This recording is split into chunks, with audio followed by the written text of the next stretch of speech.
Hi, everybody. Welcome to the Big Dudes in the Trenches podcast. I thought you would come with a little more energy, at least at the beginning, and then like slowly work your way down to the level I know you're going to be at later.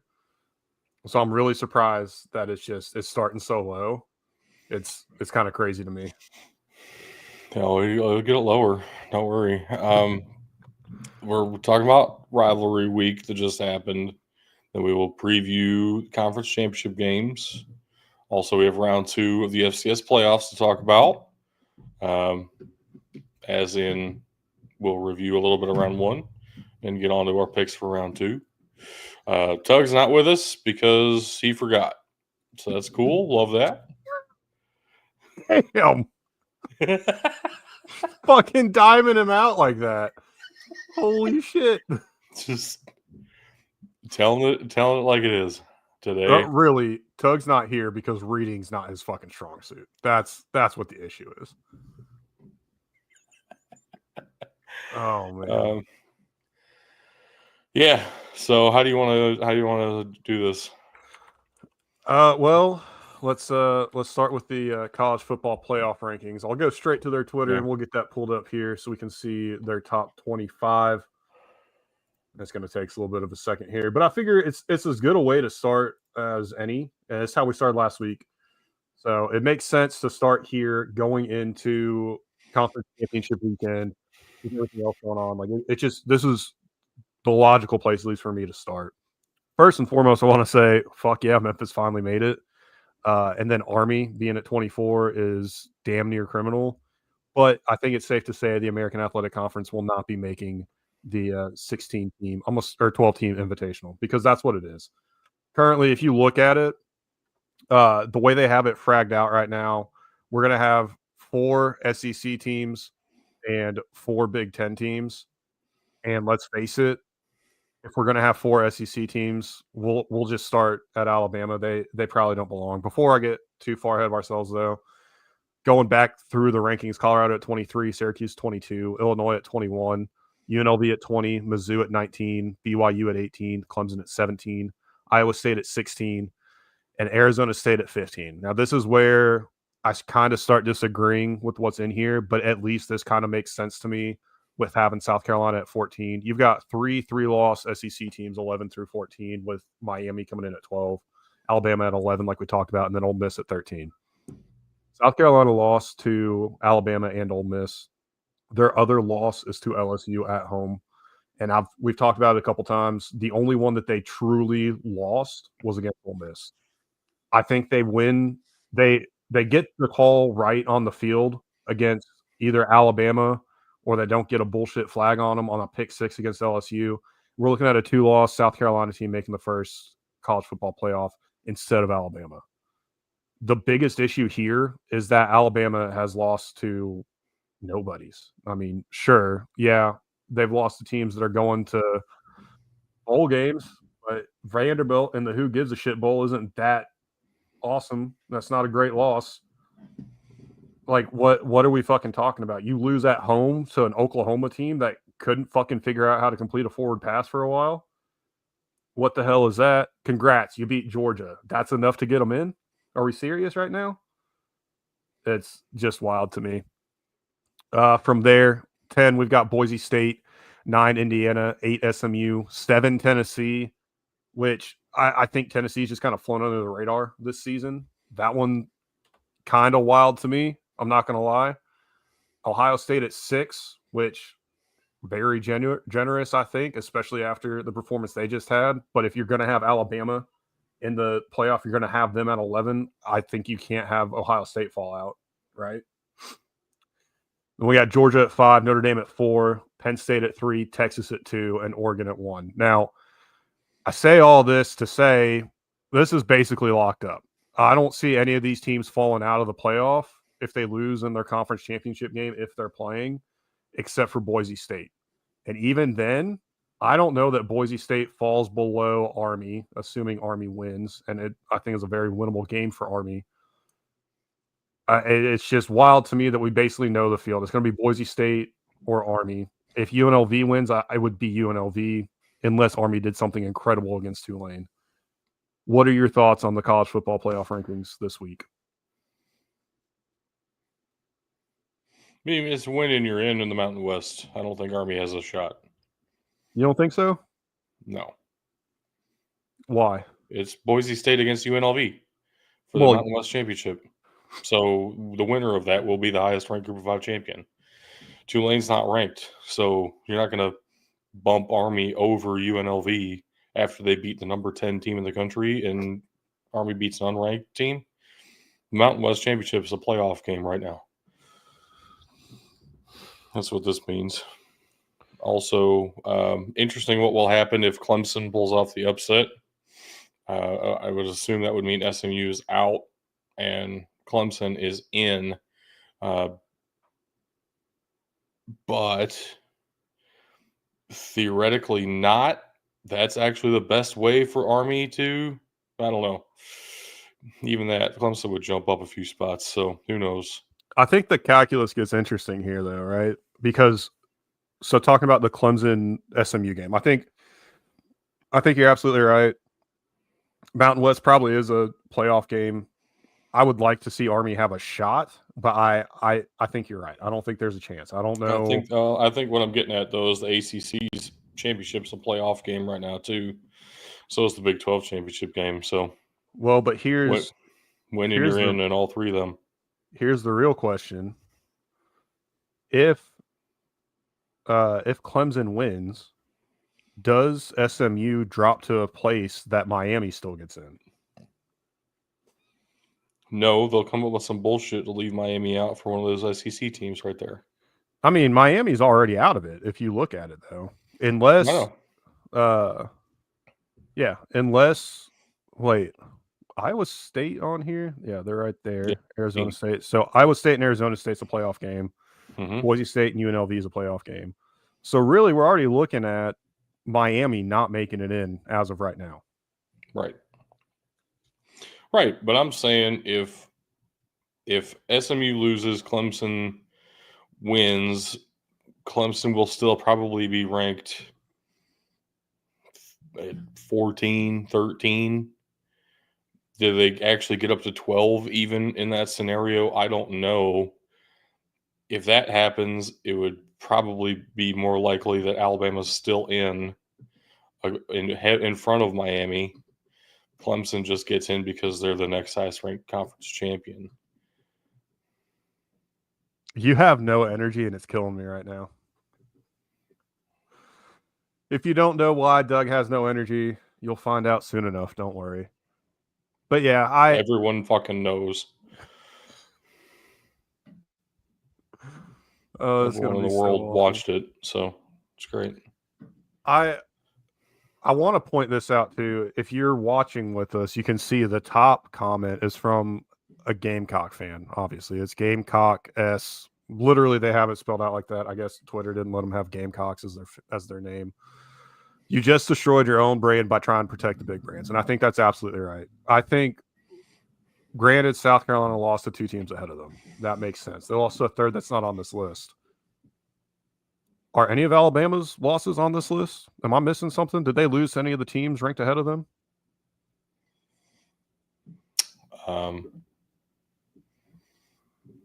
No, but they also beat Ole Miss and South Carolina. So they did, but I mean, and they beat Georgia. So who the hell knows? Their 3 losses are the teams not even in here. Their Ole Miss's 3 losses too. One of them's the worst one's to Kentucky. I know that. So right. So and South Carolina has they've got 2 losses to teams ahead of them. Makes sense. I get it. They lost to an LSU team that for some reason has fallen off of here, probably to protect Alabama here. And we're just going to completely ignore everything else that South Carolina's done this year.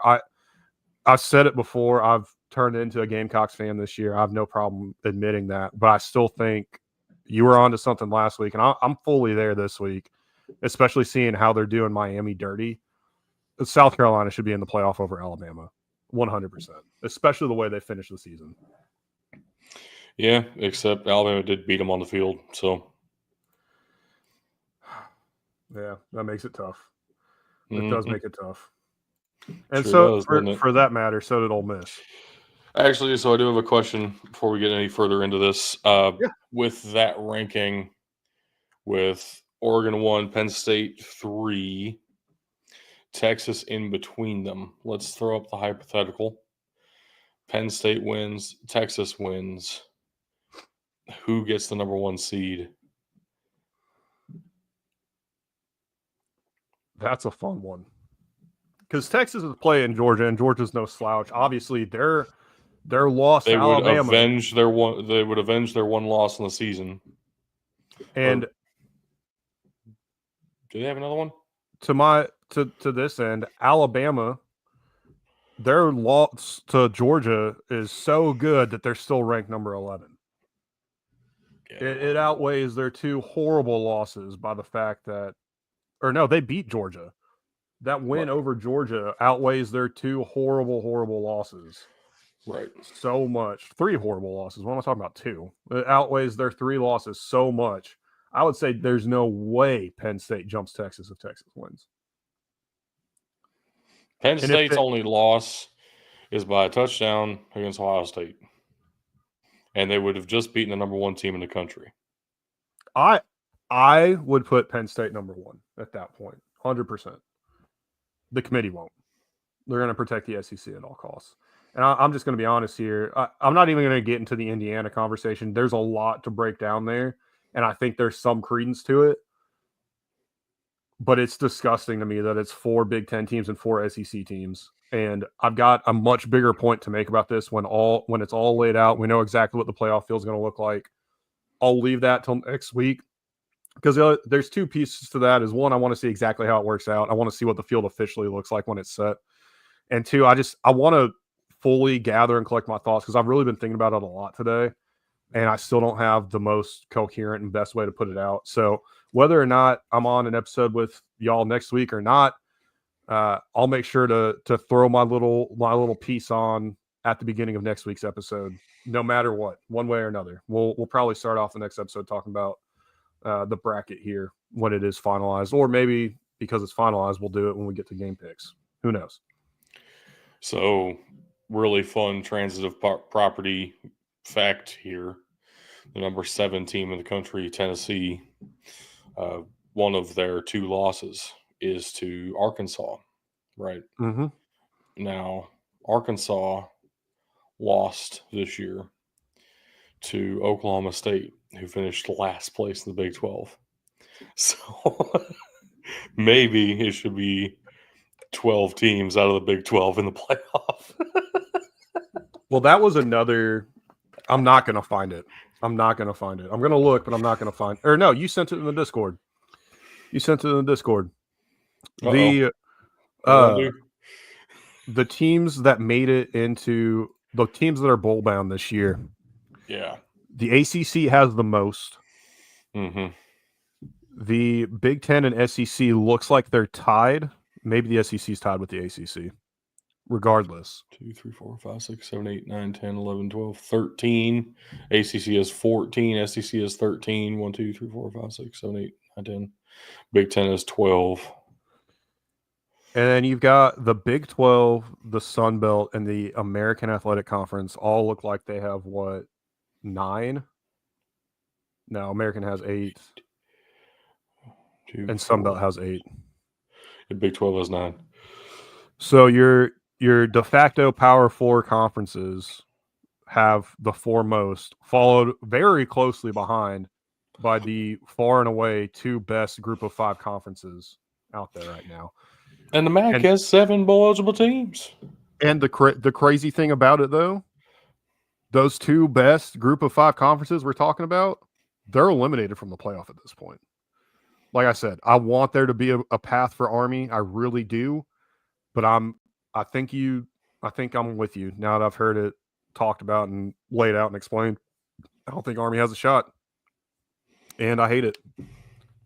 The Tupac still shooting 50%. Washington State is bowl eligible, even though their conference champion, Oregon State, is not. De facto conference champion. Maybe it should be Washington State's the de facto conference champion at this point. I don't know. They play each other twice next year, so we'll get to know for sure. Oh, fuck yeah. The pick'em rules have been updated to include the playoff rules that I said I would include this time. We are creating brackets for the playoffs in the FCS and the FBS once we get there. Brackets cannot be changed once the playoffs start, but week by week we'll also make individual game picks like we have been doing all season. So theoretically, you can pick the same as your bracket, and if you win, you get 2 points. Or you can pick against your own bracket, hedge your bet a little bit, and guarantee yourself a point, which I think we are seeing for the first time this week once we get down to the FCS bracket. Mm-hmm. Not by me, but I didn't pick against my bracket, but maybe Tug saw something. he did. We'll get there. This is how we started going into Rivalry weekend, which is also Thanksgiving weekend. Kind of crazy. Happy Thanksgiving. Yep. Hold on. I'll be right back. What?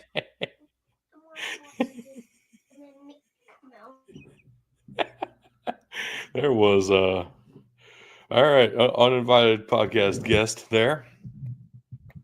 Oh my God! You didn't mute yourself. That was about to be real fun. Whatever that was. I'll edit it out later. It's fine. So happy Thanksgiving. Yeah, this was awesome, especially after watching the Bears embarrass themselves on national television, which was a surprise even to me. Memphis was in control of this game start to finish. There was not a second of this game that they didn't have control and it didn't feel in hand for them. It was great to see. And Dozier, I have no idea where he's been. I think he's been hurt, missing, and apparently there are some Memphis fans saying he's the missing piece, which, you know, Memphis doesn't do message boards. Their big thing is the old Facebook group. And if all the people that were saying that got tuned out by, oh, we look so bad, Dozier is legit. And I hope to God he's back next year because he had quite a night. 3 touchdowns, doubling his season total in one game against then ranked Tulane. Beautiful. Good job. Nothing to add there. Boise State won at home against Oregon State, keeping Oregon State out of the bowl eligibility picture. Also keeping Boise State in the playoff picture. Yes. Colorado got the job done against Oklahoma State, securing Oklahoma State's winless Big 12 season. Colorado, however, did not get themselves a Big 12 championship berth with this win because they already lost too many games. And the things that had to happen for the other teams to get in, they won and they got in. Colorado got no help. And then Wisconsin fell apart. Yeah, they got the boat rode on them. I thought, I don't know, I guess it disappeared. Fuck me. No boat for you. No boat for me. Yeah. So Minnesota just came and took them to the old woodshed there and beat the absolute piss out of them. So Paul Bunyan's axe going back to Minnesota. I see what you did wrong, but it's too late to fix it. It's too late. Anyway, Miami of Ohio went into Bowling Green and knocked off the Falcons. And then the very next game, Ohio won at home, which means we have our 2 conference title foes out of the MAC settled on Friday. Miami against Ohio in Detroit for the title. Love it. Love it. I'm the only one that called Miami winning this one. Don't ask me why. I just had a feeling. And then Ohio, they took care of business as well, like we all thought they would, winning 42-21 over Ball State. And Navy finishing out what was, at one point, a very promising season, shaping up to be a very interesting back-to-back weekends in the American Athletic Conference. Unfortunately, didn't materialize, but took care of business here. big win for the midshipmen. As I said last week, if we can't trust the U.S. Navy to stop some pirates, who can we trust?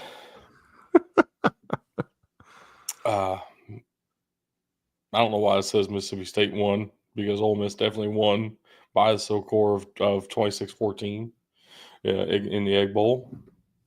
We do Very this unfortunate stuff late at typo. night, and sometimes we screw it up. But we got the check marks right, and the score just with the wrong teams. This was another one. Mississippi State looked like maybe they had something going, maybe they're going to be able to get it done, and then Ole Miss just kind of took over, and there was nothing Mississippi State could do to stop them. And then Sam Houston took Liberty out to the woodshed a little bit there. Liberty's seemingly falling apart now. Their quarterback's in the transfer portal. Their coach might be leaving. And they got knocked out of the championship game picture by the Bearcats. Insanity here. Absolute insanity. The Bearcats also just lost their head coach, going to Temple, back to his home state of Pennsylvania. Equally wild. Why would you go from Sam Houston to Temple? Not exactly an upgrade. Unless you absolutely want to go on a rebuild mission. And I think Temple has the bones to do it. They've had some really good, memorable teams in the past 10 years or so. And it seems like probably the past 6 years, they've completely fallen off a cliff. And, man, it seems insurmountable for them right now. But good luck to them, that's for sure. You know what the sauce was? They had Matt Rule as their coach when they were good. That's true. Before he was there, they were shit. After he was there, they returned to shit. So. Very true. Very true. And Colorado State did what we thought they would do to Utah State, because while I don't believe in Colorado State that much, I believe in Utah State that much less. It was not enough for the Rams, though, as we will get the expected matchup, UNLV at Boise State, for the Mountain West title. And then Texas State knocks South Alabama out of the Sun Belt title race, even though they didn't really have that good of a shot anyway. But Texas State does get themselves a nice win here. Close out their season. Absolutely. Stanford, as we all picked to win, they did not win to close out their season. Got shellacked by the Spartans. Not exactly. It's 34-31. And they got laid because Ken Niumatalolo, he's Hawaiian, and why are my animations not working? This is the second one. What did I do wrong? I don't know, man. It's pretty rough. This is killing me. This is going to piss me off. Anyway, Georgia and Georgia Tech goes to 8 overtimes, nearly sets a college football record. And I got to say, this made me hate the new overtime rules infinitely. Yeah. My dad and I watched this whole game from the hotel bar when we were in Columbus. It was a great time. We got pretty sloshed, not gonna lie. And it was very evident who the better coach was.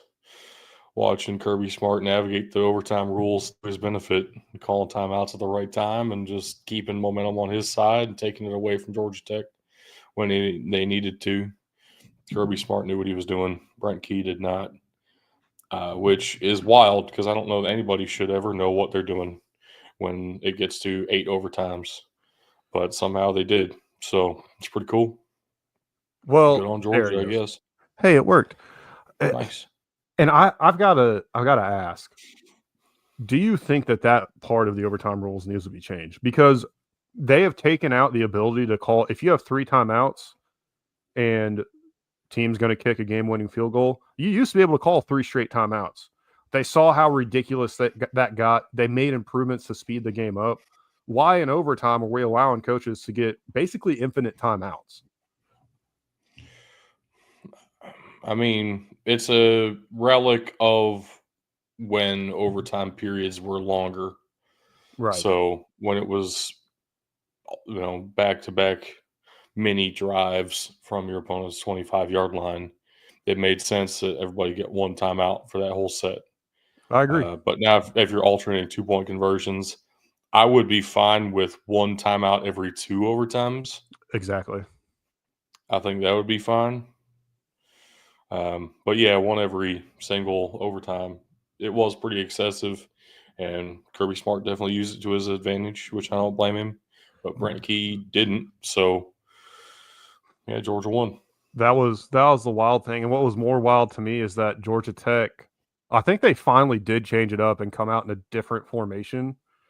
But it's like, just send them out there in a dummy formation at some point, right? You know a timeout's coming. Have a play ready to go in case they don't, but have a second play already in your hip pocket, being like, all right, this is what we're actually going to run, or audible to it. Like, I don't know. Last games of the day, Iowa did beat Nebraska, and then Utah beat UCF all the way over in Florida. Not a great season for Utah. Finished on the Or right foot, UCF though. for that matter. Right. And, Gus Malzahn resigned after this game and took the offensive coordinator job somewhere else. So I think UCF overpromised and underdelivered. And maybe Gus Malzahn overpromised and underdelivered. But at UCF, all these teams that have left the American and gone to the Big 12 they had a really good first season, and it has completely fallen off a cliff for all three of them since then. And now we've got BYU, who was right in the conference championship mix and a couple losses away from being there. I have heard two candidates seriously for the UCF job at this point. One of them I'd alluded to earlier being Jamie Chadwell up in Liberty at the moment. The other one, I'm not kidding, they're in talks with Scott Frost. If he goes back to UCF and brings them back to glory, that dude knows something about how to recruit to the biggest university in Florida Yeah. that he couldn't possibly do in Nebraska, because who the fuck wants to go to Nebraska? I'm just saying. All the tricks that got him to go play football there don't work anymore, and that's why he failed there. If he ends up back at UCF and we see UCF in the college football playoff in a year or two, look out. Oh, I hate it. And you hate this. And you're really going to hate this. Well, you don't hate that so much. I got skunked on the week. That's fine. But what's worse is 13-10, Michigan wins the game against Ohio State. I'll let you go first here, and I'll salt the wound a little bit when you get done.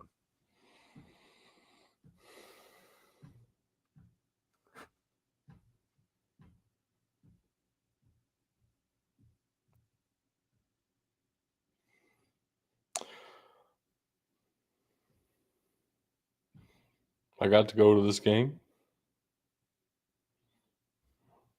Pretty cool experience, not going to lie.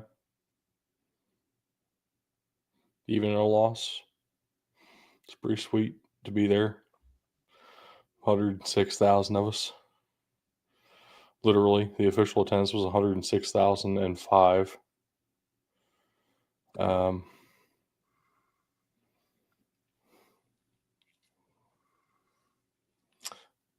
Every one of those people, of the 106,005 in attendance, would have called a better offensive game for Ohio State than Chip Kelly did. Mm-hmm. Which really bothers me.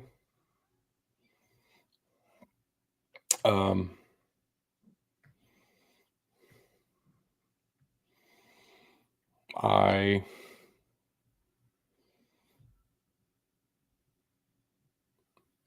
don't want to fire everybody and start over. But here's my actual thought on this. It's like there's a really big mystique now around Urban Meyer's time at Ohio State because he was undefeated in the game. And it kind of sums up the rivalry from the Ohio State fans' perspectives, where everybody outside the rivalry is kind of like, okay, but he did this and this and this. Like, yeah, he was undefeated in the game. So everybody looks on him with an insane amount of reverence. We did lose to Iowa and we lost to Purdue, and we only won one national championship with Urban Meyer, but we were undefeated in the game, and that's what really mattered to Ohio State fans.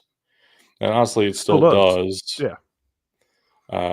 Which is why Ryan Day being 44-1 against Big Ten opponents, one loss being at Autzen Stadium this year by 1 point, isn't good enough, because then you have to add on the back end of that 1-4 against the rival. I don't care if we win the national championship this year. It's not good enough. And I know that sounds insane to people, and I recognize that. It's not good enough. But here's my bigger issue, though, because of the mystique around the Ryan Day, not the Ryan Day, the Urban Meyer era now, with him being undefeated, the spiritual continuation of that era in the way that the program was literally handed off to Ryan Day, that famous now video of Urban Meyer handing the controller to Ryan Day, but as he left the program, I think that in itself is part of the problem in a weird way. Because it's not like Ryan Day's actually trying to beat the team up north. He's trying to beat his own mentor. He doesn't want to be in his Urban own Meyer's history. shadow. He doesn't want to be in Urban Meyer's shadow. Which, I'm sorry, but you have to be. You are. Yeah. So either suck it up and be that and live it, or make your own identity. And he's kind of refused to do either. And now we're stuck in this no man's land of, we can't win the rivalry, and we have only won one playoff game in his entire tenure. And that was during the COVID season when we probably shouldn't have been in anyway. So now it's like, who cares? Which is brutal. And I don't know exactly what to do about that. And I don't know what the answer is if we fire Ryan Day. I can't give you a list of head coaching candidates who would actually work for the level of expectations that we have about the program. The only coach who's actually qualified is Kirby Smart. So, of course, I'm not going to have a list of candidates who can replace Kirby Smart. You know, it's that kind of level of head coaching pedigree that you would think would be required for this job. But I'll tell you, one of the most beloved head coaches in Ohio State history had just come off of a national championship with Youngstown State. Maybe we need to pick up on some of that again, you know? Before I kind of go, one of our favorite head coaches, one of the best head coaches in Ohio State history, didn't have any experience, and then went from Ohio State to go found the Cleveland Browns. So who knows what we need right now? But it's not the shadow of being undefeated in the game to turn around and cower in fear of that legacy. And I feel like that's where we're at.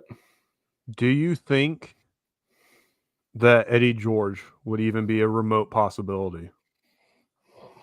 I don't know.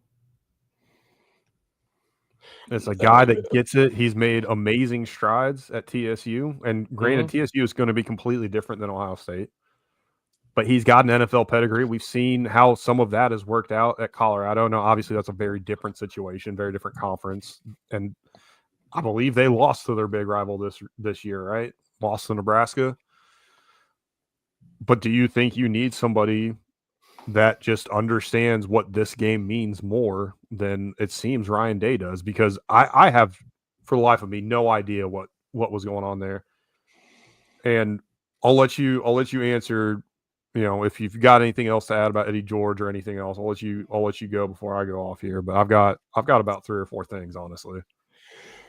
I mean, Eddie George would be fine. I don't know. Who knows? I'm not in a position to interview the guys, so I don't know exactly what I need to be looking for in that scenario. I don't think it's about understanding the rivalry. I think that's a really dumb talking point. I think everyone looking at the rivalry and who knows the definition of the word rivalry gets it enough that you could walk in here and, you know, maybe you don't literally feel the disgust when you look at maize and blue that I do. Maybe you don't literally get angry when you're singing the national anthem in the stadium and then you have a section of those fucking bitches use the national anthem, the word hail in the national anthem as part of their fucking school cheer bullshit. I wanted to fucking fight somebody. And I'm sure they think it's cool. And I probably would think it's cool too if it was one of my traditions. But I literally hate them with every bone in my body. You from the outside looking in, you can still kind of understand that, right? Like, and if you know how to prepare a team for a football game, you can still get them up for that kind of a thing. The difference is that Ryan Day has been introduced to this game by somebody who lived and breathed it, and then Ryan Day like only saw the good side of it. Ever since I've been alive, ever since I've watched football, Ohio State's dominated this rivalry. Ever since Ryan Day's been a part of the rivalry from when he started, Ohio State was dominant. And if he remembered any game before he started coaching here, it would have been an Ohio State win. I guarantee it, because we won all the time. So then now, and even his first game, 2019, 56-27. Right.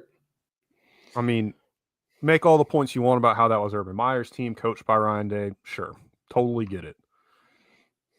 But that's what we should have seen this week. I think what's happening now is he's been hearing about how he hasn't coached the rivalry well enough. He's hearing about how he hasn't respected the rivalry. And it's forcing his coaching decisions to such an extreme that we get the offensive game plan that we saw this weekend, where instead of using our freshman receiver, who would be a first-round draft pick this year if he were eligible, and throwing him the ball ever, I think we threw it to him like twice. We ran it up the middle, which is the only place on their entire defense that they had NFL caliber talent, because Will Johnson didn't play. He had an injury. So there were a couple of times through the game that we did run some like medium to deep crossing routes with Igbuka. They were open every fucking time. We would hit them for 20 plus yards. Then we would just stop running them and run it up the middle again, because Ryan Day's been hearing how he hasn't coached the rivalry correctly. And so he just said that I need to out physical them. I need to out rush them, because that's how they've been beating us. I need to do what they do, but better. And here's the thing. We were on our 5th combination of offensive linemen because our offensive line's been so banged up this year. We've literally had 2 potential high draft picks, day 1, day 2 guys, get season-ending injuries. And we've just kind of fluttered around with a couple of backups at different spots. Yeah, we have Traven Henderson and Quinshon Judkins. That doesn't make up for a 3rd-string offensive lineman trying to guard Mason Graham. So, and then you have Will Howard, who got a concussion. I mean, let's just be honest. 100%. 100%. Hats off to him for wanting to stay in the game, right? Well, it's both that and the fact that our backup is Devin Brown, and nobody in their right mind is going to play Devin Brown in this game. So, not saying that Ryan Day was in his right mind, but what are you going to do? So I will say, since you brought up Will Howard, I guess I'll start there. I said in the Oregon game that he made a poor decision, made a poor choice, cost him the game. He probably had a concussion, but his play, when he had the opportunity, when he had the ball in his hands, it left something to be desired, for sure. Now, concussion or not, whatever it is, that's a tough look, number one. Number two, we were talking about it. This game was tied 10-10 at halftime, right?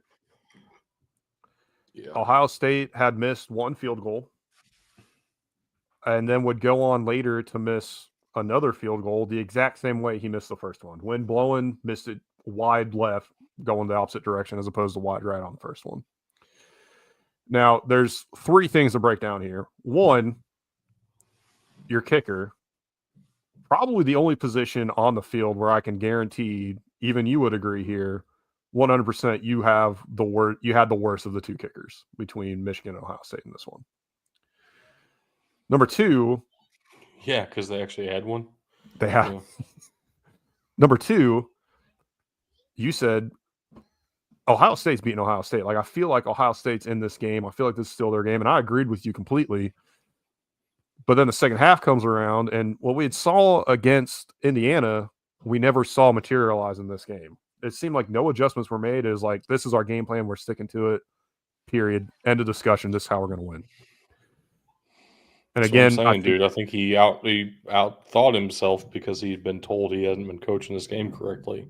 And to that end, sending your kicker out to miss what ended up being his second miss, which, by the way, I'm not going to do the math for you and insult your intelligence. That's the game right there. Instead of saying, you know what, we're taking the game by the balls right now and going for it, you've trot them back out there. And that's the third thing I want to get to. It's obviously very high emotional game. This is something you brought up last week. In these high emotion situations, when you out-talent a team, you can't depend on – you've got to make your players control themselves, because if you out-talent them, the other team's going to win with emotion. You've got to win with talent. And it seemed to me like Ryan Day did not have that under control at all, especially towards the end of the game. The Buckeyes got way too emotional. Game got away from them in that end. And that's how we ended up with a 13-10 Michigan victory here. When Jack Sawyer intercepted that ball in the end zone, I and literally everyone else in that stadium thought that we just won the game. Oh, yeah. I think everybody watching did too. Because Ohio State offense the past, 15 years gets one drive to win a game, and they're probably going to do it. Only 2 times I can realistically think of that not coming true is this game and the semifinal against Georgia. Yeah. And Ohio State had it twice. They had it happen twice. Right? So Man, we spent 20 minutes talking about this game. I don't want to keep belaboring the point. So if you have no final parting shots. I actually do. For last, keep it brief. All right, actually, I know it was a cover. It counts. It's Johnny Cash's song now.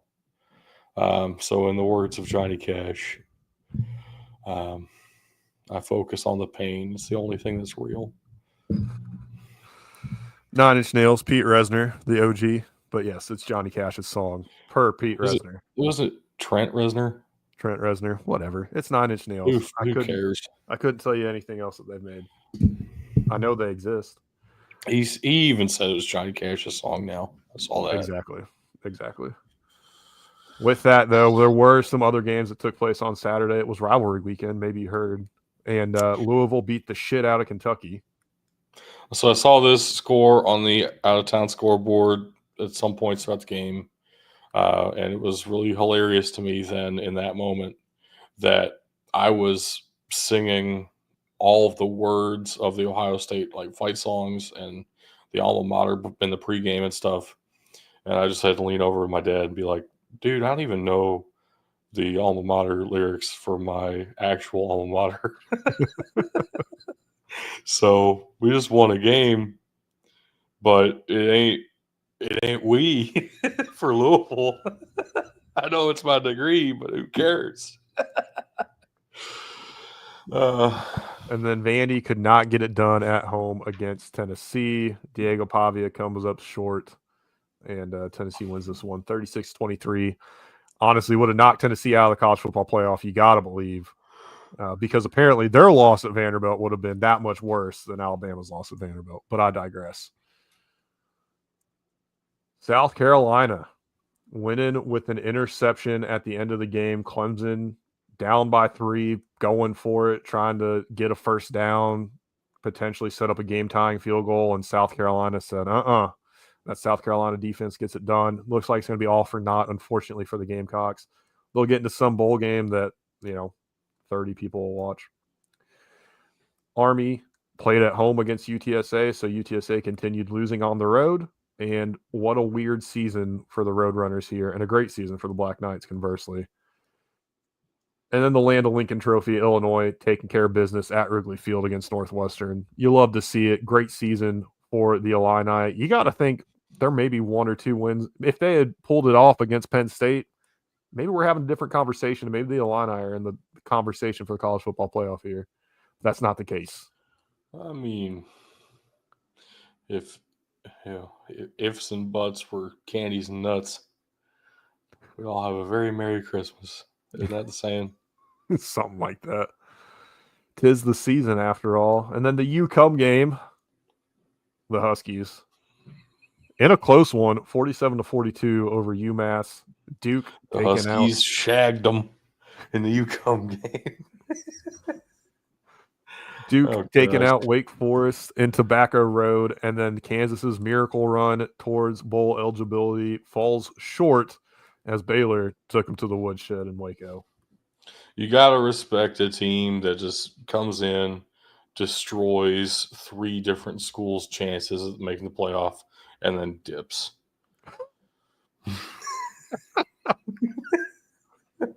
And this Kansas team, man, such high hopes. I think everybody that knows college football said, man, this Kansas team's got a chance this year. They could do something awesome. Had some real struggles at the start of the year and almost pulled it together to put together a respectable season here. And even so, ending the season 5-6 or 5-7 rather, with the way that they got their last 3 wins, it's still respectable in my book. Wreckham, Texas Tech knocks the shit out of West Virginia, 52-15. What the fuck is going on here with West Virginia? I told you exactly what was going to happen. Both Tug and I picked West Virginia, which means Texas Tech was going to win this game. And they won it by a lot. So much so that Neil Brown got let go. Louisiana taking out Louisiana Monroe. No surprise there, at least for any of us. And then Western beats Eastern in the Michigan battle here, 26-18. I was shocked we all picked Western Michigan, but we were all right. So worked out. Well, I tend to always pick my friends' teams to a fault. And Tug and I have a very good friend who is a huge Western Michigan fan. You also, I don't know if you've ever picked Eastern Michigan to win anything ever. I maybe picked them once. Maybe. I doubt it. We got glasscocked by Coastal Carolina, taking out Georgia State 48-27. That is one beautiful Chanticleer. That was beautiful. It's not quite teal, but you get the picture. Same color as my piss. Boston College takes care of Pitt 34-23. Boston College, a team that looked very strong at points throughout the season. And Pitt had an amazing start to the year, only to fall apart here at the end. Sure did. I got to see the tail end of that magical run for Pitt. So that was also Larry Fitzgerald bobblehead night. So I'm very happy I got to see them when I did. ODU taking care of the champions of life, and Arkansas State falls 40-32. You finally jump off the Old Dominion bandwagon, and here I come because I'm sure as hell not picking Butch Jones's team, and it worked out for me. You know, they are maybe they can be called the champions of life, but I think it's more fitting, in the words of Metallica, where's your crown, King Nothing? Get fucked. That's Penn also State. in the words of Metallica, I think. So Penn State taking care of business against Maryland, 44-7. Notre Dame knocking off USC on Caleb Williams' jersey retirement night, 49-35 in SoCal. And then Bama taking care of business at home in the Iron Bowl. The first time they've beaten Auburn in Tuscaloosa with not Nick Saban as their head coach. Something I thought reasonably that Kalen DeBoer was going to fall short in. You just kind of glossed over the fact that with this win, Penn State got themselves into the Big Ten championship game because Ohio State did lose earlier in the day. Of course, it was against Maryland, so everybody expected them to win, but they haven't exactly whooped everybody they've been expected to recently. So big win for the Nittany Lions. And then USC hung around for a good while. But yeah, Notre Dame's just better. Proving for once and for all, if you lose in September, it doesn't matter. But if you lose in November, get fucked. Syracuse taking care of business at the Carrier Dome against Miami, who comes in at number 12, like we talked about. Mm-hmm. Brutal loss for the Hurricanes here.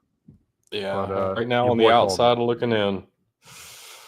Also, the best part of this game was the post-game press conference. Not really press conference. The post-game interview on the field with Fran Brown, head coach of Syracuse, who said, Dabo, you owe me one. And Dabo Sweeney responded by saying, hell, if we win the national championship based off this, you can bet your ass Fran Brown's going to be in that parade with me. So I hope he gets Fran Brown a ring. SMU beat the shit out of ACC opponent Cal and secured their spot in the ACC championship game. That is the wildest sentence in the history of mankind. SMU not going to make any money off the conference for another 10 years. Congratulations to the Mustangs. Paying their players. Weirdest part of all, though, is that Florida State is suing the conference for SMU diluting the competition of the conference and the potential TV revenue of the conference. And meanwhile, Florida State is not bowl eligible by a pretty significant margin, and SMU is the favorite to win the conference in their first season in the conference. 2-10. Great job, Seminoles. Great job. Arizona State took care of business at Arizona, planted the trident at midfield, 49-7 over the what are they? Bearcats? I can't ever remember. Wildcats. Wildcats, but they say bear down. I don't fucking get it. I don't know. I'm not an Arizona They fan. also say, get me the hell out of here, as in Noah Fafita, the quarterback, entering the transfer portal immediately after the game. Missouri got quite a bit of a scare from the Pigs here as they knock off Arkansas 28-21 in Columbia. I'm just going to say it. Arkansas probably wins this game if it's in Fayetteville. And more to the point, Arkansas. I think Sam Pittman, who a lot of people thought was losing his job at the start of the year, he might have saved his job. He already did. It's been confirmed by school. Beautiful. You'll love to see it. Pretty sure. If I'm wrong later, don't quote me. I should have just gotten a picture of Greg Schiano, but we got Schiano. Rutgers knocks off Michigan State 41-14. Yeah. In East Lansing. Holy shit. So yeah, big problem with that for Michigan State being that they're not bowl eligible now with this loss at now 5-7, but also, do you want to lose the locker room? Do you want to lose the trust of the fan base? Because losses like this are how you do that. So Jonathan Smith needs to get his shit together next season. And we had another fight post-game as North Carolina State wins 35-30 against North Carolina in Mac Brown's final game as head coach of the Tar Heels. Yeah, another Freddie flag planting is going to be coaching the bowl for North Carolina. Wild. Hey, at least nobody got maced or pepper sprayed in this one, which is something we didn't talk about with Ohio State, Michigan, but both teams getting fined $100,000 there from that fallout in the game.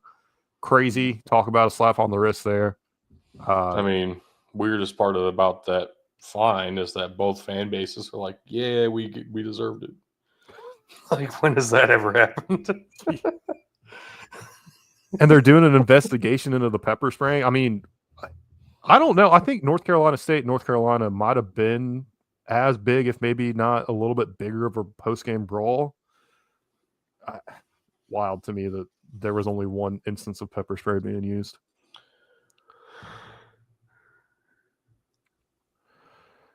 Jacksonville State got knocked off by Western Kentucky 19-17. Doesn't matter. Jacksonville State still going to the Conference USA Championship game. And TCU taking care of business against Cincinnati 20-13. Once again, cementing what I said earlier. All those teams that left the American, the grass hasn't been greener as of late. Appalachian State fired their head coach after losing 29-20 at Georgia Southern this week. The Magic's just gone. I think that's all there is to it. The Magic's gone. Yeah. With this win, Western Kentucky got themselves a spot in the Conference USA Championship as well, thanks to Liberty's loss earlier. And as we talked about last week, hilarious to me that Cincinnati was fighting for bowl eligibility on ESPN Plus in their new Power 4 conference. Meanwhile, the American is just having a great time. Makes me so happy. Makes me so happy. But yeah, brutal for Sean Clark. I don't know what he's going to do exactly. I think there will be some Group of 5 interest still. Not like he has a terrible track record.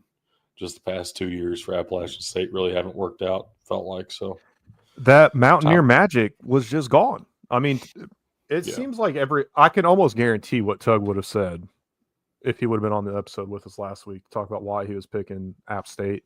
It's because App State does App State things, but they haven't done App State things in 2 years. Mm-hmm. I don't know if they got figured out. I don't know if maybe some of that grittiness is gone now that they're cemented into the Sun Belt. I don't know what it is, but it is kind of sad to see the run come to an end here.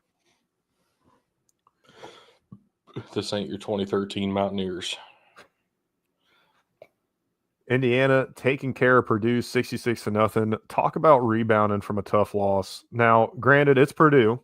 but it's still a rivalry game. Teams get up for rivalry games, right? I mean, hell, Florida State scored 11 points against Florida. 31-11, by the way. Another flag planting gone wrong. Mike Norvell got involved in this one, and he did one of these pointing at Billy Napier. I'm not saying he learned that in Memphis, but that was a Memphis move right there. I'm just saying. So Purdue fired their head coach, Ryan Walters, after the game. Indiana got their rival to self-immolate. That's very, very cool. Always fun. And Florida State saw what the offense did this season and said, you know what would be a huge upgrade for us? Gus Malzahn. So that's where they're at.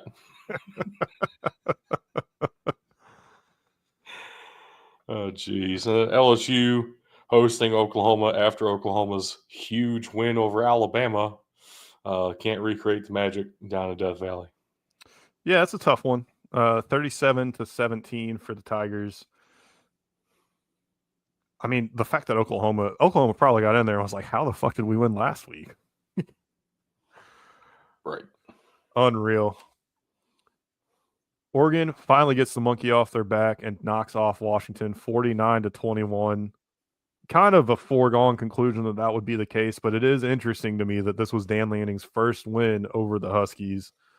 Great time to do it, securing that number one spot and that conference championship berth, which they already had locked up, but it's always nice to cap it off and go in with some momentum there. Texas knocks off Texas A&M in Kyle Stadium for the first time in 11 years, 17-7. This game determined who would go to the SEC conference championship. And I'm going to be honest, things could have gotten really spicy if Texas A&M would have won and then knocked off Georgia in that championship matchup, because that would have blown up the college football playoff. I mean, it might be blown out anyway with SEC teams, so that's true. Don't hold your breath. Yeah. And Iowa State clinches their spot, knocking off Kansas State, who was fighting for a spot, although probably some of the wind was taken out of their sails, seeing Colorado do what they did the day before. Iowa State wins 29-21. What a turnaround for this Iowa State team, their first 10-win season in program history. Yeah, Indiana's best season ever, Iowa State's best season ever, and pretty cool for both those programs. Also, we talked about it's basically win and you're in for both Arizona State and Iowa State. They made it very simple, even though everybody was busting out the giant flow charts and stuff of here's all the scenarios that need to happen for Baylor to still make the Big 12 championship game. Like, yeah, in theory, that path existed. But both the win and you're in teams just won and got in. So, congrats to the Cyclones. I forgot to mention it earlier, but I feel like it's a good time now to mention it. Memphis's opponent last year in the Liberty Bowl was Iowa State, who just had their first 10-win season. Meanwhile, this was Memphis's first back-to-back 10-win seasons in program history. They didn't have to wait until the bowl game to get it done this year. It's been a great year, a lot of history made, and I think this slide probably has the most history made of any of it. Texas A&M coming back, being a play-in game for the conference championship. Dan Lanning meeting for the first time since 2013. Yep. Dan Lanning getting his first win over Washington, and then as we talked about with Iowa State, this was a fun three-piece of matchups, even though I got two of them wrong. Very, very cool to see here. Oregon's second undefeated regular season ever. The other one being that time they ended up meeting Cam Newton and the Auburn Tigers in the national championship, which Auburn beat them. Took care of business. Beat them like a drum. UNLV took care of Nevada 38-14 like we all thought they would. Virginia Tech won 37-17 over Virginia, and Marshall knocking off James Madison in double overtime 35-33. Yeah, I wasn't sold on Marshall really at any point this year, and yet they're 9-3 and they're in the Sun Belt championship game. I think Marshall's just had enough moments to win some of these games. Certainly, James Madison was in this one and went to 2 overtimes. They had multiple opportunities to put it away and just didn't. So it's been a fun thing. Yeah, and even crazier still with being 9-3 this year, making it a conference championship game like they have. Marshall's head coach Charles Huff actually does not have a contract going into next season. He has said that he would like to remain Marshall's head coach. He would love to stay around with the program. Who knows what the hell's going to happen with that? It's really kind of a fucked up situation. Yep. BYU taking care of business Yep. against and yet again, I've said it every time, grass ain't greener for you coming from the American Big 12, is it? BYU falling just short after falling apart at the end of the season. They should have been in the Big 12 Conference Championship, but let's face it, people have been sleeping on the Big 12 too long. They came back with a vengeance this year. And then we got Air Force turn their season around at the end here, 31-20 over San Diego. Wild. And then finally, the last game of the regular season in college football, Hawaii knocks off New Mexico 38-30. Lobos were in this one, and they had a chance to make some things happen late, just fell short against the Warriors here. You can say they were in it all you want to. Hawaii quarterback in his first start, Micah Alejado, was sensational. Yes, he was. 469 yards. Nice. Is that even real? This was How does really that work so perfectly? And 5 touchdowns, no interceptions, played beautifully. This was really led on by redshirt freshman quarterback out of New Mexico, Devin Dampier. He did everything. He was everything for the Lobos in this game. He's the one that kept them in it, one that made it competitive. I'm very excited if he stays at New Mexico to see what he's able to do. Also, can we just talk about how frustrated Tug is with Air Force right now? Because Troy Calhoun, yet again, doing exactly just enough to keep his job for next season. There's no way they were firing him after this season anyway. The literal bare minimum to keep his job. Devin Dampier is a sophomore, by the way. My mistake. I mean, I have not watched to see if there's been some dramatic shift. The thing is, there has been a dramatic shift, and I'll tell you exactly what it is. They stopped trying to throw the ball at all entirely. You mean the one thing Tugs wanted them to do? 0 passing yards. The one thing Tugs wanted them to do? Oh, my God. And here's the thing, too, right? Talk about all the reasons you want to fire him. You can't start the season off saying it's going to be rough this year and then still be beating that drum of fire the coach. Right. And I would say that if he was here, too. Yeah, not going to be a bowl team this year, but everybody knew they weren't going to be a bowl team this year. So, still, unbelievably, they got the Mountain West to pay them extra money to stay. Beautiful. Love to see it. We have our brackets here, and as you can see, I missed a couple, but I've got a clean right side. I thought Richmond would get it done, and I thought SEMO would make a bit of a run. Illinois State taking care of business there. Doug, your bracket looking a little bit better. I thought Richmond would make it through. So we actually have we both start the second round with 1 automatic loss on the bracket. Well, I'll start with 2. Oh, Doug starts with 3. Yeah. I don't know why he went with New Hampshire, other than maybe some New England pride there. And Eastern Kentucky. I mean, we've talked about it. We saw the collapse coming. You said you hadn't trusted them long before it happened. Really, the fact they were in it's kind of surprising. And Villanova's been a very, very good team this year, despite their weak conference.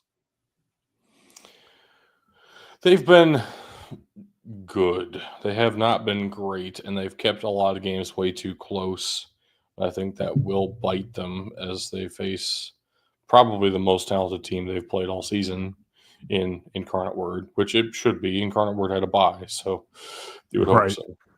But Tug is the only one of us, if you go back up to Tug's bracket real quick, Tug's the only one of us where his entire second round is still alive, right? Second round winners into the third round. I see it. Because he does have a crazy Lehigh upset over Idaho in there, but technically possible. He also has a Rhode Island upset over Mercer. He does. I don't hate, and we'll talk about that a little bit more when we get to our picks for this week. So a quick overview. We didn't go against any of our picks this week, so nothing really to talk about. We'll just cover the scores briefly. Illinois State, the higher seed, playing on the road at SEMO because of the IHSA State Championship. They get it done. I thought the home field advantage would come into SEMO's favor here a little bit, but Illinois State takes care of business 35-27. Rhode Island pick the fucking Redbirds, baby. Rhode Island, as expected, takes care of Central Connecticut 21-17. Not really. I mean, as much shit as I've been giving the NEC, Central Connecticut comes in here, makes it a 4-point game with co-champion of the CAA, Rhode Island. CAA is ass, dude. UT Martin taking care of business for sure against New Hampshire, 41-10, and then Lehigh getting it done. Ass. Lehigh getting it done against Richmond. CAA is ass. To 17. We got Villanova, as we talked about, taking care of Eastern Kentucky, 22. Only winning by 5 points against a team we've been saying is pretty trash all year. Come on, Villanova. Sorry. Tarleton State, 43-29 over Drake. Should we keep letting teams that don't have scholarships in the playoff? Drake went up 14-0 and then lost. Lost bad too. Let them keep trying. I mean, the Ivy League might be coming in here soon. All right, you never know. They don't have athletic scholarships either. So that's true. Abilene Christian shutting out Northern Arizona. Seems like we have one shutout in this preliminary round every year, and Abilene Christian got it done this year. Northern Arizona really snuck up on me this year. I had little to no expectations for them, and I think we'll have little to no expectations for them next year, despite the fact that they made it to the playoffs this year. Which makes it even crazier. Northern Arizona was actually the favorite going into this game. I couldn't believe it either. And then the late night game, Montana against Tennessee State. I got home from a hockey game. This game was 3-3. And Montana State ended up winning this one 41-27. Hats off to the boys from Nashville. Eddie George got that team prepped and ready to go. Montana out-talented them at the end. They were able to pull away, but Tennessee State was definitely in this game, especially in the early stages. I don't think Montana quite knew what they were getting when they lined up against them. I think every Grizzlies and Bobcats fan both cringed mightily as you mixed up and called them Montana State once in all that. Well, they were playing Tennessee State. I will forgive you, though. I'm not a crazy Grizzly or Bobcat fan. No, this game was really fun, and it was cool to see Eddie George giving some love to Junior Bergen after the game, who we've talked about as being one of the best players in all the FCS for a couple of years now. So George just told him, "See you in the league, young fella." And love to see it. I think it will happen. So love to see it. And then, as you can see, if you're watching on Twitch or later on YouTube, we had a tie for second place. It's me and Tug, 49-21. Again, I'm the only one that got skunked and still hanging right in there. Hey, that's pretty good. Pretty good. And Doug, you dominated this week, 55-15. But at what cost? Yeah. This is like, I hate to be the meme of the big bearded guy who's like, "Oh, look, it's just like Marvel movie." But this is legitimately like that moment where Thanos tries to go get the Soul Stone, and he's like, "You have to. It's a soul for a soul." So I claim first place in this, but we lost the game, and it's not a fair trade. And I would give it back in a heartbeat, but I can't now. The deal's done. I have to live with the consequences. I do think that you and Tug have pulled away to a point that I cannot possibly win. I can get second. I think It's second's not still within true. reach. So You say here's that. the thing you have to consider, because we have 41 bowl games, and we still have double points in the FCS bracket remaining, and we have double points in the FBS bracket later. So there's still available territory. There's a path, but if I go too far off script, I'm just going to end up further behind. I've got to You be, say that, but it's bowl season, and nothing is on script in bowl season. and I'm way better at bowl season than I should be. Yes, you are. Oh man. So here's how the conference championships shook out. If you saw this graphic last week, we've cleaned it up kind of. And just I didn't clean it up at all. I just put some check marks down on the actual teams who got in and X's on the teams who hadn't clinched but were the favorites and didn't get in. So Miami would have been in if they had beat Syracuse, but they didn't. So Clemson got in. Ohio State had two chances to get in, either win or have both Penn State and Indiana lose alongside of them. But Penn State won immediately, so took that away from Ohio State. Miami won against Bowling Green, which means they got in and Bowling Green did not. But then Bowling Green still had a shot to make it. If Ohio lost, Ohio won, so they're in. Liberty would have been in if they won, but they lost, which means it went to it. Western Kentucky would be in if they won, and they did. So it's Western Kentucky, Jacksonville State rematch. And then same with the Sun Belt down there. Marshall won and they were in. Louisiana won and they were in. Didn't matter what came after those slashes because they were the favorites. So that takes us straight in to our conference championship games, and we're starting off with Conference USA. They're going on Friday, December 6th at 7 p.m.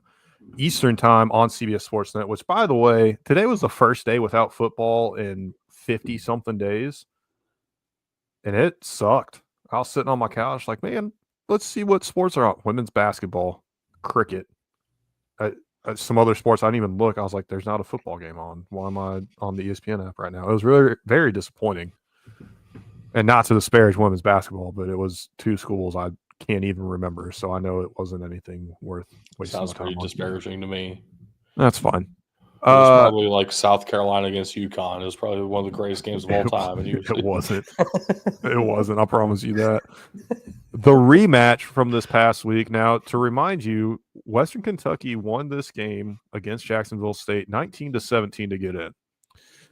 So, of course, Western Kentucky. At Western Kentucky. So, of course, we're all going with Jacksonville State. And at least for me, home field advantage doesn't really play into it as much as the fact that what Jacksonville State was right in it. I think they might have been holding a little bit back on the off chance that they did lose. Yeah, you hate to think that way. Here's what I'm thinking. It was a 2-point game on the road. Maybe that means I exactly flip it when you trade fields. So it'd probably be a close game again. I don't think it'll be a blowout, but I do think Jacksonville State wins at home. If it's a 2-point game on the road, come on. Absolutely. And Tug, of course, taking Jacksonville State as well. Go Cox. Next up, the Old Trapper Mountain West Football Championship. This one also taking place on Friday at 8 p.m. on Fox. This will be on the Smurf turf as UNLV travels to Boise State. Ashton Jainty, I think, is your Heisman Trophy winner. He should be anyway. And he won't be, but he should be. He won't be. He should be. We're all going with Boise State here.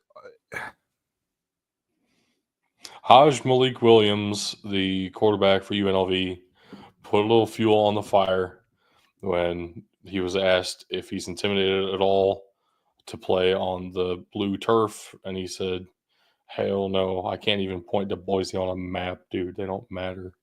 So worth a reminder here. These teams have met once. UNLV's only conference loss. Boise State only won 29-24. UNLV definitely has the playbook on how to stop Ashton Jeanty. The question is, will they be able to do it twice in one season? UNLV's other loss came to Syracuse, and they hosted the Orange. This one went to overtime, 44-41. I'm not saying it's impossible, because I certainly don't think it is impossible, but I think Boise State might have figured a couple things out since they're meeting in October. Yeah, but isn't Boise State's only loss in the season a field goal game to the number one team in the nation? So it's not like not like Boise State's a slum. And they lost. UNLV lost at home against Boise State. This is in Boise now in December. Mm-hmm. I'm not picking Las Vegas kids going up to Boise, Idaho in December. Come on. Be serious. Absolutely. Also on Friday at 8 p.m. on ABC, we'll have Army hosting Tulane after their loss to Memphis. I love it. I love it so much. Tug and I are going with Army. You're going with the Green Wave. What are you seeing here? Yeah, I think the Memphis game was a fluke by both teams, to be honest with you. I know that probably sucks to say for you as a Memphis fan. Doesn't hurt my feeling. The game's over. Memphis hadn't played like that all year. I think they had some extra motivation because it's Tulane, and there's a little bit of a potential rivalry brew in there, which would be very fun. They talked about it at length on the broadcast, and I've got to agree, these two teams have stuck around in this conference when all the other top dogs have left.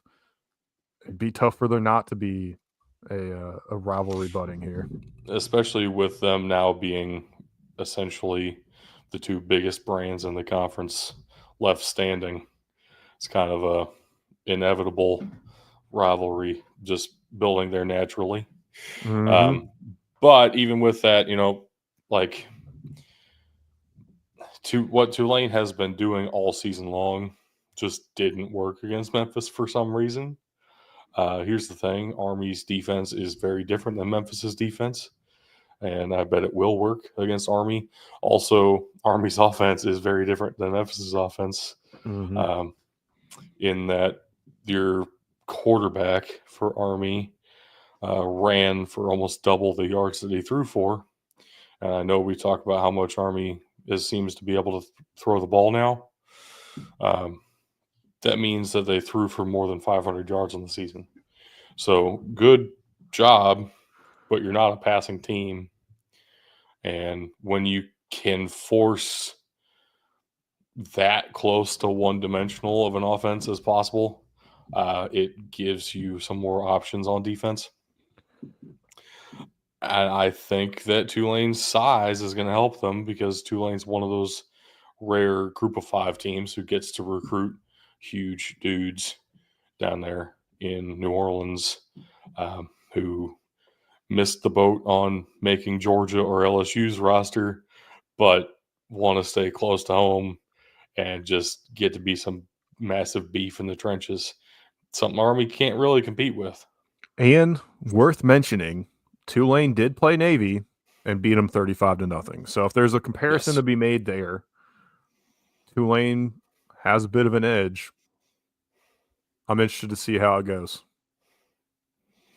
Interestingly enough, though, like common opponents, one of the things you might look at, they both played at North Texas, both within the last 5 games. Tulane won at North Texas 45-37. Mm-hmm. Army won 14-3. It's a very different style of game. So we'll see. We'll see how this one goes. I honestly think Army has a great shot to win, but I am picking Tulane. I just think the overall talent of the Tulane roster is going to beat the inevitable one-dimensionality of the Black Knights. That's very fair. Next up, we have the Dr. Pepper Big 12 Championship on Saturday at noon on ABC. You and I are going with Arizona State. Tug taking the Cyclones of Iowa State. Yeah.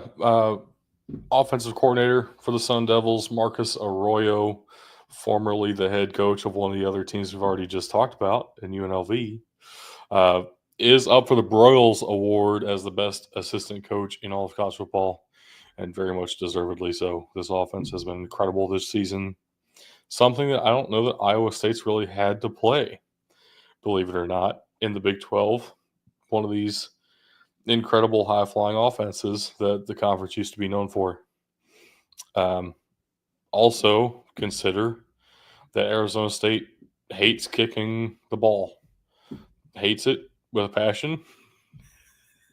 Had open tryouts for a kicker at one point because their kicker sucked, and then didn't sign anybody out of that, and just decided to start going for two way more often. So you're going to get yourself into a really weirdly high-scoring game for Iowa State. I don't think they're going to be comfortable in that scenario. And I think it's going to be the 1 seed in the Big 12, the Arizona State Sun Devils, the team picked to finish last in the conference, is going to win the dang thing. What a turnaround. What a beautiful turnaround story. Next up, we have the MAC Championship at noon on ESPN on Saturday. Ohio against Miami. This will be at Ford Field in Detroit, which, worth mentioning, the Big 12 Championship is taking place at AT&T Stadium, of course, in Arlington, Texas. We're all going with the Bobcats here of Ohio. This after I was fairly confident that Miami would win, but I think there's a bit of a gap in the MAC, which is a weird thing to say. It's crazy that we're all picking the Bobcats here. So they have played once this season already. This is one of the biggest rivalries in the MAC, which is full of actually some pretty great rivalries. Mm-hmm. But the battle over the bricks, it was at Miami this year. Miami won 30-20. Mm-hmm. And then we're just thinking that if Ohio travels even farther, they'll win this time somehow. Neutral site. And I'm falling into the trap of I've got a buddy that's an Iowa or Ohio fan, so you know. You even did the old Ohio and Iowa mix up. That's great. Love to hear it. Miami of Ohio really probably should win this game, but I'm picking Ohio for fun and because it's hard to beat the same team twice. Mm-hmm. And we're all picking Ohio, so cool. I won't lose anything. The Pepsi SWAC Football Championship at Mississippi Veterans Memorial Stadium in Jackson, Mississippi. Saturday at 2 on ESPN. Southern against Jackson State. Yeah, we're all going with the Tigers here of Jackson State. Yeah. Although Southern has snuck up and impressed us a couple of times, but I believe Southern's only loss is to the same Jackson State Tigers that we're talking about here. So why does this transitive property not work here about beating the team twice? Because it's Jackson State. They're going to win. It's the SWAC still. They won't win the Celebration Bowl, but they'll beat Southern. Yeah, kind of the same way. The SEC Football Championship, Saturday at 4, taking place at the Mercedes-Benz Dome, a home game essentially for the Georgia Bulldogs. They take on Texas. I'm going with the Longhorns here because how awesome would it be their first year in the conference? It was pretty cool what Texas A&M was able to do their first year in the SEC. I won't lie. Johnny Manziel knocking off Alabama. That was his Heisman moment. Everybody points to that game as to why he won the Heisman. I thought they had a great year. I thought there was no way anybody could come into the SEC and outdo it. I think Texas is going to do it. They're already doing it. They've already done it. I'm You know, going Missouri's first year in the SEC, they won the SEC East. Yeah, the SEC East sucked, so we're not going to talk about that. They had Georgia in it. And Georgia was terrible then. Kirby Smart had just Well, gotten there. If he all was right, even there yet, I hater. don't know. Yeah, I fucking hate Mizzou. It's fine. Yeah, so this is a home game for Georgia. Georgia beat Texas once already, which I know I just said for Ohio and Miami. We've gone back and forth. I've gone back and forth at least. Right. I think all of us have. The way that Georgia dismantled Texas was actually very impressive to me. I also think that Kirby Smart knows how to coach these kinds of games. I'm not convinced that Sark will be as prepared for this as Kirby Smart will be. I don't have faith in either of these offenses right now, which means I lean on the defenses first. And both these defenses are actually pretty equal in my mind, which means then I have to fall back to who has home field and who's coaching, which means I'm going to side with the Bulldogs, even though I'm not like convinced necessarily. I could be swayed, but I've made the pick already, so it is what it is. I think to your point, I do think Kirby Smart knows how to coach in these games more. I agree with you on that. I think you hit the nail on the head. But I also think Sarkisian learned some things going up against Washington in the Sugar Bowl last year that I think is going to pay dividends for Texas going into this one. We saw what they did throughout the SEC this year with that one stumble against Georgia, took care of Vanderbilt, which shouldn't have been a stumbling block, but apparently a couple teams stumbled with them, and even Texas stumbled with them, only winning 27-24. There have been moments during the season where Texas has been tested, and they've come out on top. Georgia being the only one that they haven't done that in, I think they're going to have the motivation to get their win back. And like I said, Sarkisian's learned things, not just from last year, but through the struggles that they've had this year. When they started out so on fire, nobody thought that they could be touched. I think they'll get this one. Would be rather interesting for seeding purposes. What's going to happen with Texas? SEC champs. Sus. The Sun Belt Championship game taking place in Lafayette Saturday at 7:30 on ESPN. The Thundering Herd taking on the Raging Cajuns of Louisiana. I'm going with Marshall. I'm going to ride this wave here and give it to the Herd. You and Tug both going with the Raging Cajuns. Even in the Marshall hat, I know I'm a big trader. Yeah, I'm going with Louisiana. I just think they're the better team, and that's the first time I've picked the team I think is the better team. That's the only reason I'm picking them, and that's the first time this week, so I have to go with it at some point. This will be the first matchup between these two teams this season. Very interested to see how it shakes out, but I'm also very excited to see how it shakes out. This should be a fun one. And then the Big Ten Championship game, Discover Big Ten Championship game at Lucas Oil Stadium, Saturday at 8 p.m. Oregon against Penn State. We're all going with the Ducks here. Why has nobody taken the Nittany Lions? It's James Franklin. Also, can we just say, fuck the Big Ten Conference for making their logo as difficult as possible to put on a black background.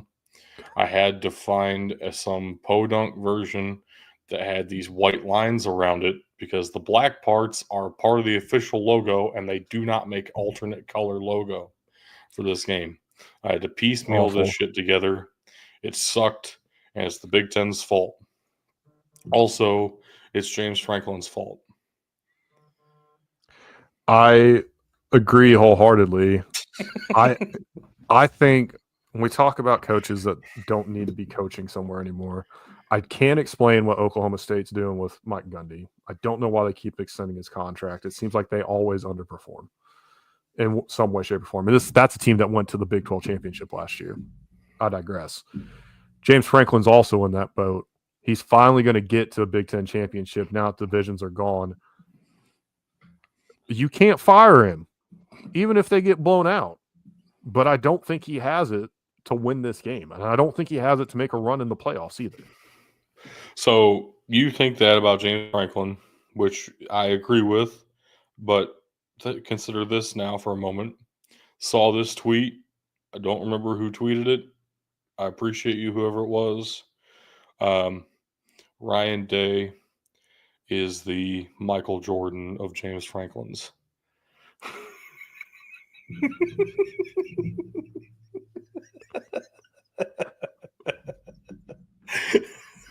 Nice. I love that. I love that. Yeah, we're all picking the Ducks. Somebody also tried to say that Penn State's the more physical team, which good fucking luck with that.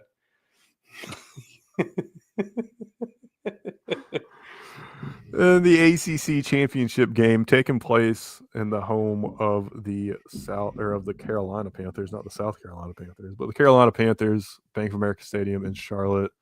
Finally get to see some good football here as Clemson takes on SMU. I don't know if we're all going with SMU for the memes, but at 8 p.m. on ABC on Saturday, we all expect the Mustangs to win this one against Clemson. I want it to be true more than anything, probably. More than believing that they will win. At the same time, they are actually the favorites. Like, it's not crazy. Definitely more of a home game for the Tigers, though. I think what's crazy to me is that a 3-loss Clemson team, nobody has cared to talk about them at all. And the ACC has been surprisingly entertaining and competitive all season. And yet we're sitting here and, I mean, how many times have we talked about Clemson? They lost both their games against SEC opponents. And exactly. They lost to Louisville. Yeah. We talked about them with that loss to Louisville because it's the first time Louisville's ever gone into Clemson and beat them. And then also, if Clemson wins this game, I think it's actually a really big problem for the ACC because your champion of the league lost both of its opportunities against the SEC. Mm-hmm. And you're just like cementing the fact that you are a second tier league with a champion who can't beat a team who's in the SEC championship game, sure, but also that game wasn't close, 34-3. Mm-hmm. And then you also had your champion lose to a team that's tied for like 6th place in the SEC. You lost to your rival at home that you've dominated. Right. You lost they lost both their rivalry games this year. Both of them. Yeah. And yeah, I agree. The ACC is already looked at as the lesser of the two conferences. You can't even say that the ACC is the basketball conference anymore with how SEC basketball has come up and dominated. I mean, not to derail us a ton, Auburn looks like one of the best fucking basketball teams in the country. Hey, here's a question. Who cares? Moving on, SMU wins the conference. You also have the problem of SMU lost to BYU, who didn't even make the Big 12 title game. Mm-hmm. And it was a 5-point game at Nevada to start the season for your champion of your Power 4 league. Kind of brutal. Mm-hmm. It's just there was no good combination. There was no real winning combination for the ACC this year. I'm going to have a 5 to 10 minute monologue, maybe 15-minute monologue about how this 12-team playoff has shown the true intentions of all of this conference realignment and this bigger playoff and all this shuffling. Because it's not about finding the best fucking team. It's definitely not about finding the best fucking team. We knew that. Even if we didn't want to admit it to ourselves initially, we all fucking knew that. It just sucks so fucking bad. Anyway. The brackets that we've already seen, just wanted to refresh everybody's minds as we talked about some FBS games. Also, a little taste. If you're watching us after the fact, you can pause and go back and double check us on our weekly picks. because there is a difference at some point. I know for sure, not from Bug and not from me. So maybe check out this Tug bracket real quick before we get into the game-by-game picks here. So starting us off, Montana is at the two-time defending FCS champions, South Dakota State. We're all going with South Dakota State. A little bit of a homer pick for Tug at this point with where he's living right now. But at the end of the day, too, we saw this game as the national championship game last year. It wasn't a game. So I'm with, I think I can speak for all of us. I don't expect anything different this year. Villanova at Incarnate Word. Tug and I are picking the Cardinals. I think it'll be pretty handily, but you are thinking otherwise. I think Villanova's got enough to kind of spice it up and take care of things here. This might be the change, or did I have Villanova ahead? Now I'm second guessing myself. No, I did have Villanova take it. Yeah. I just think that Villanova's a type of team, you let them get some momentum and get going here, that they'll be able to take care of business and knock them out. Next, Rhode Island will be heading down to Georgia to play Mercer. And a Mercer team that we have been watching kind of in awe this season as they've done the things that we have wanted them to do for the past couple of years. And they've just fallen short every time. But, man, this Mercer team feels legit. And call it homerism, call it maybe he is finally expecting Mercer to fall at the worst possible time if you're a Bears fan here. I don't completely blame him for taking Rhode Island. I would be more upset seeing this one be a clean slate for Mercer than for Tug to not stick with his bracket and take Rhode Island here, because, yeah, Mercer's had a great team. Finally, to see them on this stage with the bye, it would be a shame to see them lose this one. Yeah, of course I'm going with the Bears. And UT Martin has to travel up to Montana State. It's the 1 seed undefeated Bobcats. We're all taking Montana State. Good luck. Nobody's going to have a great time traveling to play football at Bozeman, so no different for the Skyhawks of UT Martin here. Wow, that's the one he went off of, huh? Yeah, you had to go back several times there. I did. We'll get there in a second. Starting us off, though, Abilene Christian is at North Dakota State. We're all picking the Bison. For good reason. They've earned it. Tarleton State is at South Dakota. First time in South Dakota's history. They are co-champions of the Missouri Valley Football Conference, and we're putting a little bit of faith in the Yotes. And I think maybe it's a little misplaced. Tarleton State's a very good team. South Dakota doesn't really have that pedigree of being a great football school here. Very new to the scene as far as that goes. They've executed at a level the past couple of years that the payoff coming into this season should pay dividends in this one, especially hosting this game. But the trip from Texas to South Dakota in December feels like a decider here to me. And also the fact that South Dakota got a bye. So Tarleton State had to play last week. South Dakota got to rest up a little bit and do some extra studying after school. Illinois State then heads out to California. UC Davis hosts a playoff game. I couldn't possibly tell you when the last time that happened was.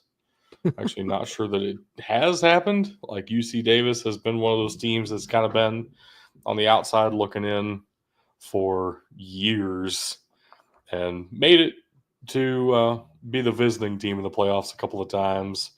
But they finally get to host one. It's against Illinois State, of all schools. I don't know why you're reversing your haterade here the last second, but Tug and I are going with UC Davis.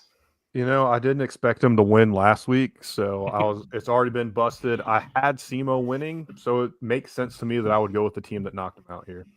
Sure, fair enough.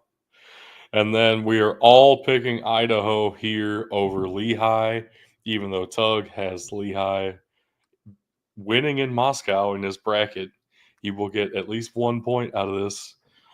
Unfortunately, only 1 point out of this. Gotta respect the emotional hedge here. I will say too, Idaho at home, you got to give them a little bit of a buff there. So it's crazy to me that he didn't put them as the winner in his bracket. We saw that game against SIU last year. They were able to hang around, and I think Lehigh is going to be the team trying to hang around in this one. I think Idaho's going to handle it, but if they do get into a close one and they have to hang around and have to keep it tight for some reason, you definitely got to give them the edge at home. I mean, it's the Kibbe Dome. If Montana State went into the Kibbe Dome, I'm picking Idaho. Come on. You're not wrong. You're not wrong. That's not the screen I wanted. I've been clicking the wrong shit all night, man. That's cool. It's been tough. All right. Well, we survived another week of college football, barely by the skin of our teeth. More barely for you than me, but you know. Nope, barely for all of us. We almost all got pepper sprayed and arrested, so. Oh, man. Yep, that's what happened. That's some links. I'm going with. I got some links to read here. If you'd like to support the show, head on over to patreon.com/BDTfootball, or you can support us at twitch.tv/bigdudesinthetrenches and hit that subscribe button. You don't have to subscribe, just helps us financially out, make the show a little bit better for you. You can keep up with us on Twitter at BDTfootball, Facebook.com@BDTfootball, or Instagram.com/BDT_football.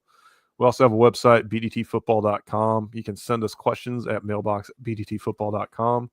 And if Twitch isn't your thing, you're more of a YouTube type of guy, head on over to youtube.com/bigdudesinthetrenches, or just search Big Dudes in the Trenches on YouTube. You can also check us out on Discord, https://discord.gg/U, lowercase d, lowercase j, capital C, capital B, or lowercase k, 8 and lowercase b. Suck it, Tug, if you tell us that you typed in our Discord link to join our Discord. We'll give you special privileges. We don't know exactly what those privileges are yet, but once we do, we'll hook you up and we'll make sure that we get it all set and ready to go for you. We do have somebody in our Twitch chat saying they have questions. So he says he's got a commercial. Let's see if he can. While we're getting that, shout out to the 4 FBS teams who have already accepted their bowl bid. We will have the Salute to Veterans Bowl between South Alabama and Western Michigan, and also the Hawaii Bowl is set between South Florida and San Jose State. Very excited for USF San Jose State. Actually, that's going to be awesome. I'm excited for that too. I'm very excited for that too. Curious about the pepper spray incident. So this was the Ohio State-Michigan game. In the aftermath, Michigan planted their flag. A fight broke out because, as they do in college rivalry games when things like that happen. And the police, which the security for the game, because it was at Ohio State, is headed up by Ohio State. Is it Ohio State School Police or is it by Columbus PD? Yeah, it's campus police. So campus police was head of security, and instead of trying to get in there and break it up between these guys, they just started pepper spraying.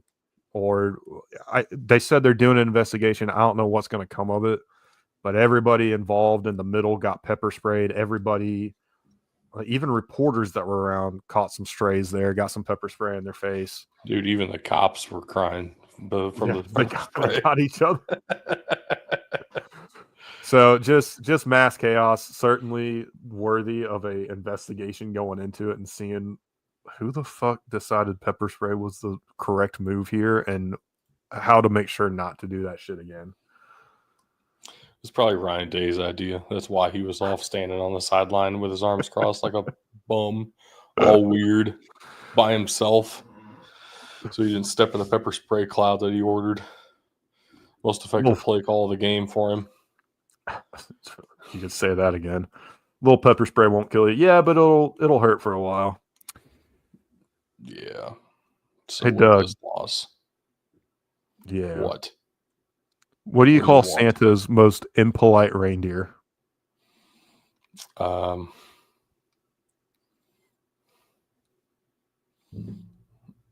mean, I can think of some things. Rude off. That is lame. That is one of your worst of all time. You need to come up with a new one before we end the show. I'm not kidding. We need to end on a better note than that, please. What's red, white, and blue all over? Well, America, baby. A sad candy cane.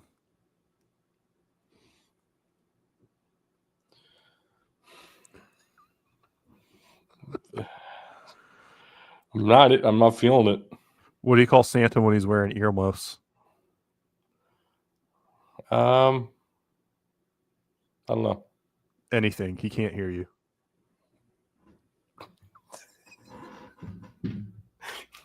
Why?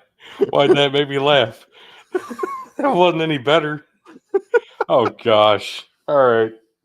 Let's get out of here. Should we do Tug's thing? Are we doing that? No. Peace out, everybody. We'll see y'all next week.